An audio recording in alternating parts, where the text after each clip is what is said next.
The world is made up of many different countries, cultures, and peoples. Yet despite all these differences, they all have one important thing in common. All human beings are born free and equal in dignity and rights. This is what it says in the very first article of the Universal Declaration of Human Rights of December 10, 1948. The notion of human rights has become one of the most important in the history of humankind. But what exactly are human rights? Who is responsible for protecting them? And do they really apply to all people? We describe human rights as those rights which apply to every single person, simply because he or she is a human being. They are innate. Human rights apply to every person in every part of the world, without exception. They are therefore universal. They also apply equally to everyone, regardless of race, religion, gender, sexual orientation, skin color, age, or other features that may distinguish one person from another. Human rights are part of international law. The UN Charter of 1946 already contained important passages on the meaning and protection of human rights. The first proper international agreement was the UN Universal Declaration of Human Rights in 1948. Human rights are often divided into 3 generations or dimensions.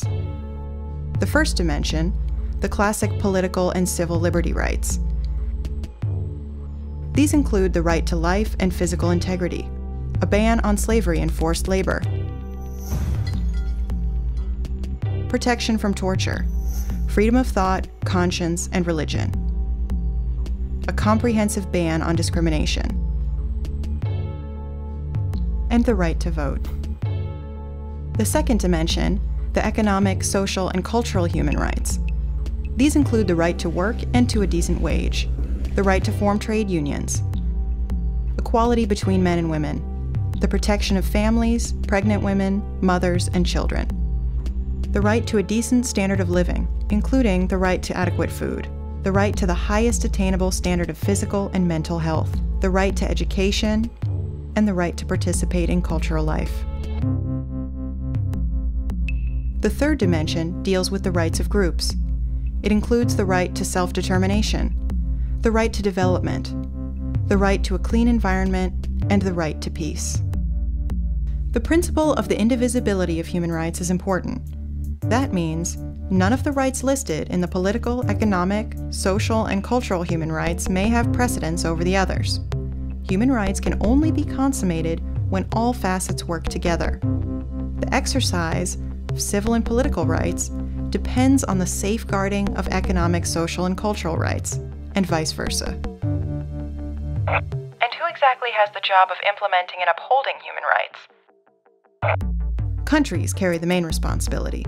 They are obliged to refrain from any action that would violate human rights, must protect them from violation, and create the necessary conditions for people to fully exercise. Hello, my name is Putri and I come from Indonesia. Now I live in Berlin. I'm doing voluntary service for 1 year. I like Berlin because it's a lot of opportunities and I want to study there.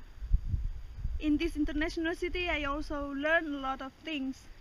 I learn how people can live together in diversity. You can find African there, Asian, Europe a lot, and they live together and happy. Of course, things happen. As a big city, it's always, but it doesn't mean that we cannot live better together there.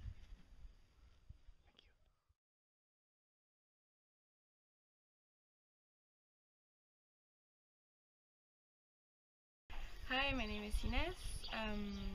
I'm 25 years old. I was born in south of France, in Montpellier, and now I'm living in Paris, France. I come from a bicultural family. My dad is from France, from a city called Mantes-la-Jolie, and my mom is from Barcelona. And my mom moved to Montpellier, where I was born, to study her PhD. That's when she met my father, and they lived there ever since, even though Barcelona is not far, and they still go there very often. know the exact reason. She left Spain. I just know that she left Spain because she wanted to explore more than her city, her family, her Spanish friend who had never traveled, her environment that never traveled. She just wanted to explore and leave this environment where nobody ever explored something else or knew another culture, and that's when she started moving to South America, and then she did her PhD in Montpellier, but I don't know why, maybe because it was good biology university there, or